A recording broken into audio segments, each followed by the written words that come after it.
สวัสดี FC และท่านผู้ชมค่ะเจอกันกับแอดมินเจสิวันพฤหัสบดีที่2ตุลาคมพศ2568ค่ะท่านผู้ชมแอดมินมีลงคลิปให้ต่องวดไปแล้วเนาะค่ะสูตรนี้เด่นตัวเดียวเสียดายค่ะท่านผู้ชมผิดไปงวดหนึ่งแล้วงวดที่ผ่านมาแอดมินคำนวณไว้บ่ได้นำมาใส่เนาะค่ะกับเป็นสูตรเก่าค่ะท่านผู้ชมแต่วันมันผิดเนาะค่ะงวดที่ออก646ค่ะงวดที่ผ่านมากลับมาเดินอีกเป็นสูตรเด่นตัวเดียวงวดนี้วันที่16ตุลาคมคำนวณให้แล้วได้เลข6ค่ะท่านผู้ชม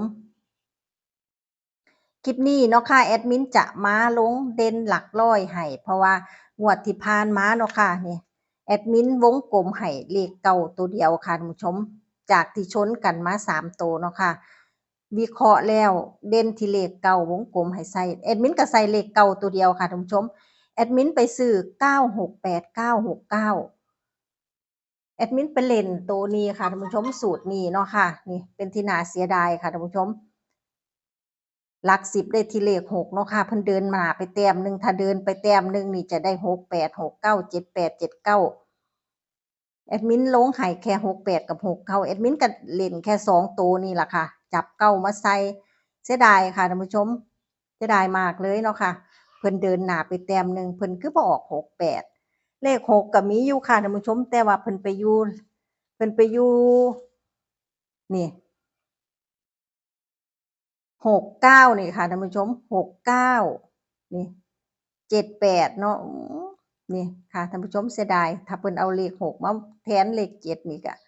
เลข7ก็มา2ตัวค่ะท่านผู้ชมเลข8มา2ตัวสังเกตค่ะรางวัลที่1นี่ต้องมีเลขเบิ้น2ตัวงวดที่แล้วเนาะค่ะออก074646เลข4 2ตัวเลข6ก็2ตัวสังเกตค่ะ เลข7 2ตัวอีกแล้วเลข8 2ตัวอีกแล้วเนาะค่ะเพิ่นคือชอบออกแบบนี้ค่ะแอดมินว่าเลข7บ่มาเนาะค่ะมาทั้งบนทั้งล่าง7บ่เดินงวดนี้เดินมาทั้งบนทั้งล่างค่ะท่านผู้ชมค่ะเพื่อบ่เป็นการเสียเวลาค่ะท่านผู้ชมกลับไปต่อเลยเนาะค่ะไปดูค่ะท่านผู้ชมเด่นหลักร้อยงวดวันที่16ตุลาคมจะชนตัวใดจะเด่นตัวใดเนาะค่ะ เป็นความเชื่อส่วนบุคคลโปรดใช้วิจารณญาณในการรับชมรับฟังแนวทางที่ให้เป็นเพียงแนวทางในการเลือกซื้อสลากกินแบ่งรัฐบาลเท่านั้นขอบคุณทุกท่านที่เข้ามารับชมรับฟังขอให้โชคดีมีโชคค่ะสูตรดับหลักร้อยก็ถือว่าเอาอยู่ค่ะท่านผู้ชมนี่ดับไป4ตัวเนาะค่ะเหลือจากดับมาตามนัดค่ะถือว่าเดินดีเนาะค่ะไปดูค่ะท่านผู้ชมสูตรที่1เนาะค่ะจากสูตรที่1งวดนี้เพิ่นผิดไปค่ะท่านผู้ชมเลข6จะบ่มีเนาะค่ะแอดมินจะใส่บวก4ไปเลยแล้วแอดมินมาปรับเนาะค่ะบวก2ค่ะแล้วก็บวก2เองเนาะค่ะนี่สูตรเนาะค่ะใช้หลักร้อยมาเทียบเลยค่ะท่านผู้ชมหลักร้อยเป็นเลขอะไรงวดที่ผ่านมาหลักร้อยเลข6เนาะค่ะออก646นี่ก็6มาตั้งลดแต้มหนึ่งก็เป็น5เดินหน้าไป1เป็น7เดินหน้าเป็น2ไปเป็น9เดินหน้า2ไปเป็น11เนาะค่ะนี่ผลรางวัลออก978งวดนี้หลักร้อยเลข9เนาะค่ะลดไปเป็น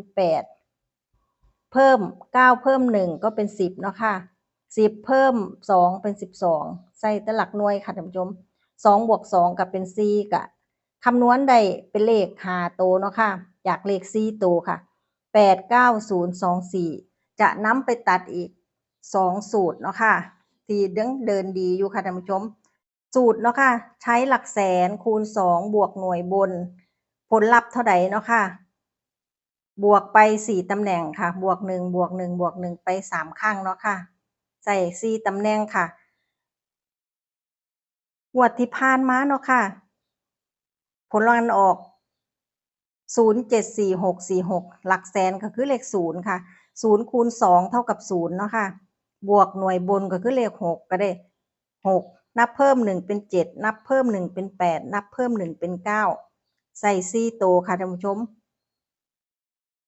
ผลรางวัลออก978กะถูกเนาะค่ะเป็นงวดที่12 งวดที่13เนาะค่ะหลักแสนก็คือเลข8เนาะค่ะ8คูณ2ค่ะ8 2 16เนาะค่ะหน่วยบนก็คือเลข8ค่ะ6บวก8เป็น14เนาะค่ะ4บวก1เป็น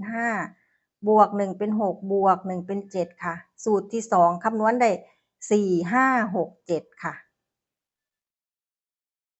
ค่ะไปดูสูตรที่3เนาะค่ะสูตรนี้ก็เดินมา8งวดค่ะ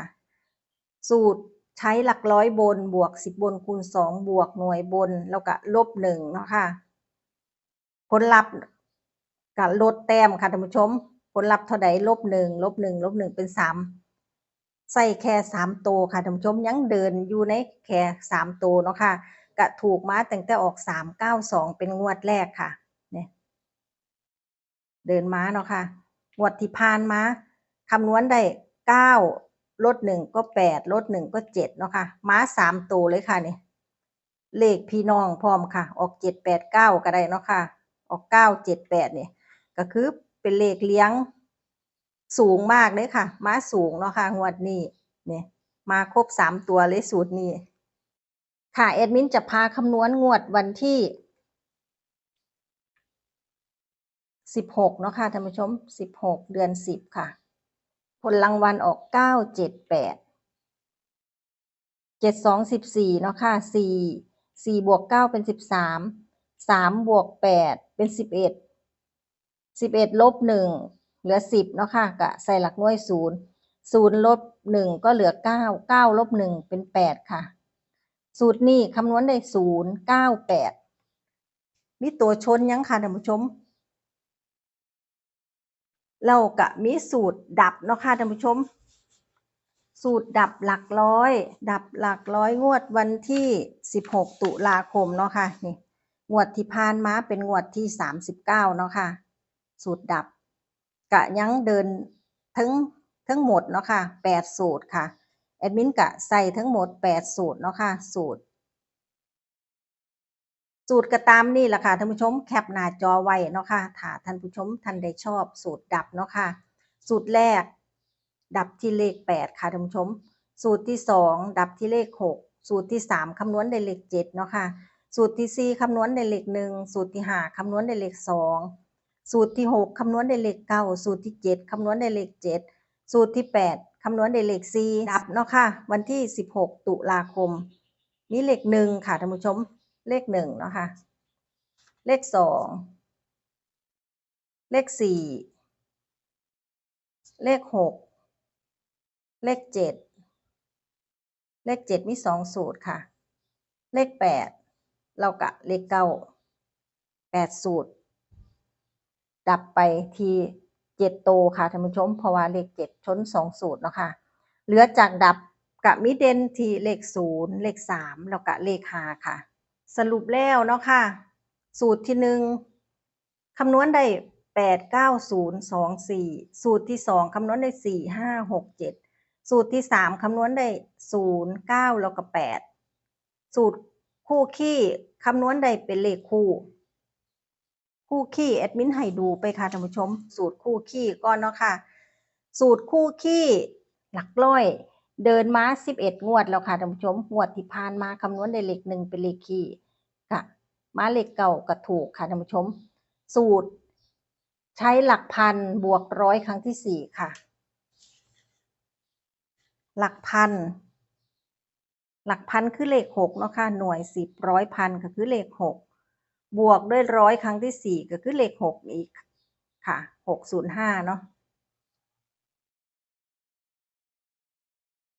6บวก6เป็น12เป็นคำนวณได้เป็นเลขคู่เนาะค่ะเลขคู่ก็จะมีนี่ค่ะสูตรคู่คี่เลขคู่ก็จะมี0 2 4 6 8ค่ะท่านผู้ชมถ้าสูตรเพิ่นเดินดีเดินต่อก็จะเป็นเลข0 2 4 6 8ค่ะนำมาจับกันเนาะค่ะก็จะมีอยู่3สูตรค่ะท่านผู้ชม3สูตรเนาะค่ะเลข9มีแค่2สูตรค่ะท่านผู้ชมเลข0มี1 2 3เลข0มี3สูตรค่ะแล้วก็เลข4 1 2 3เลข4ก็มี3สูตรซึ่งไปตรงกับสูตรคู่คีทั้ง3ตัวค่ะท่านผู้ชมแอดมินจะวงกลมเด่นให้ตัวเดียวคือเก่าเนาะค่ะท่านผู้ชมเด่นมาจากนี่ค่ะสูตรเหลือจากดับเนาะค่ะเหลือจากดับมี0 3 5แอดมินก็จะวงกลมที่เลข0ค่ะท่านผู้ชมเลข4กับเลข8เป็นตัวรองไว้เพราะว่าติดดับเนาะค่ะเพื่อดับเอาว่าอยู่อาจจะมาก็ได้เนาะค่ะ